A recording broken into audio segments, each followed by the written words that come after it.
சகோதரர்களே, உங்களை அகந்தையாய் நடத்தி கொண்டிருக்கிறார்களா? அவர்கள் உங்களை அகந்தையாய் நடத்தி உங்களை கீழானவர்களாகவும் உங்களை கேவலமானவர்களாகவும் பார்க்கிறார்களா? நீங்கள் கவலைப்படாதிருங்கள். கர்த்தர் அவர்களுடைய செயல்களை கவனித்துக் கொண்டிருக்கிறார். அவர்களுக்கு முன் கர்த்தர் உங்கள் தலையை நிமிர பண்ணுவார்.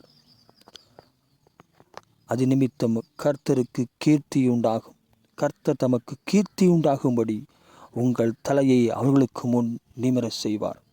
நீங்கள் செய்ய வேண்டியது என்னவென்றால், நீங்கள் கர்த்தருடைய ஜனங்களாய் இருக்க வேண்டும். ஏனென்றால் கர்த்தர் தம்முடைய ஜனத்திற்காக வைராக்கியம் காண்பிப்பார்.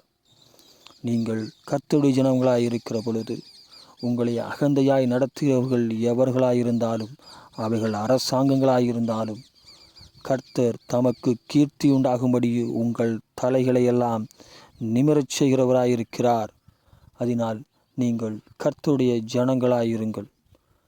கர்த்தர் உங்கள் தலைகளை நிமிர செய்வார். ஆமேன்.